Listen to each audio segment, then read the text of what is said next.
est confiée à l'IGPN. À 7h20, on parle d'économie avec vous, Catherine André, et ce constat de plus en plus de faillites d'entreprises, grande augmentation pour ces faillites. Comment on explique ce phénomène ? L'explication principale, c'est la fin du quoi qu'il en coûte, parce que pendant la crise sanitaire, les entreprises ont été très aidées. Il y a eu les prêts garantis par l'État, le chômage partiel, des aides ciblées, mais c'est en train de disparaître, ces dispositifs. Et donc, la réalité rattrape les entreprises qui étaient déjà en difficulté avant la crise sanitaire. Regardez concrètement, sur les 12 derniers mois, 37 000 entreprises ont fait faillite. C'est une hausse tout de même de 34% en un an. Mais attention, on reste bien en dessous des niveaux d'avant crise sanitaire. On était à plus de 51 000 faillites. Pour autant, on voit bien, il y a un mouvement de rattrapage qui est en train de s'opérer. Il y a une sorte de vague qui est en train de monter, parce qu'il n'y a pas que les faillites qu'il faut regarder. Il faut également regarder les défaillances d'entreprises. Ça comprend les entreprises qui sont en liquidation judiciaire, qui ont engagé des procédures devant les tribunaux parce qu'elles ont des difficultés dans leurs activités.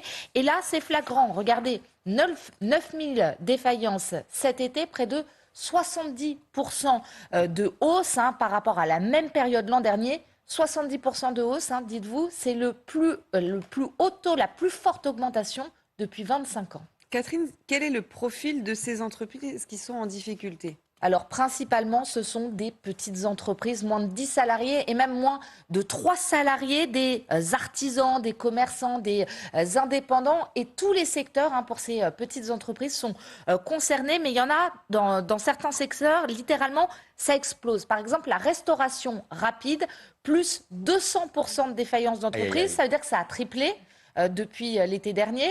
Par rapport à l'habillement, le secteur de l'habillement, les supérettes, les salons de coiffure, on est autour de 100%.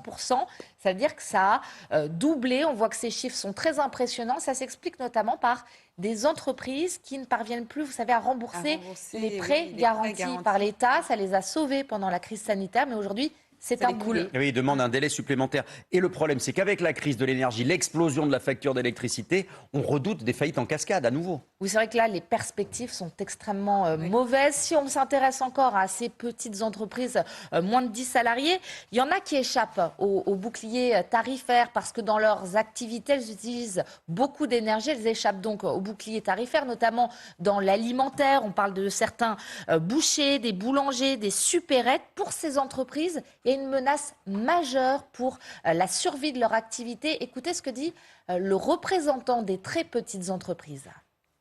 Tout ce qui est alimentaire, par exemple, dans 80% des cas, ils sont impactés effectivement par cette augmentation-là ou cette possibilité d'être augmentés parce qu'ils sortent de par leur surconsommation ou par le fait qu'ils ne sont pas dans des contrats régulés, ils sortent du scope du bouclier de protection. On peut être sur des augmentations qui vont entre 80 et 130 ou 140%.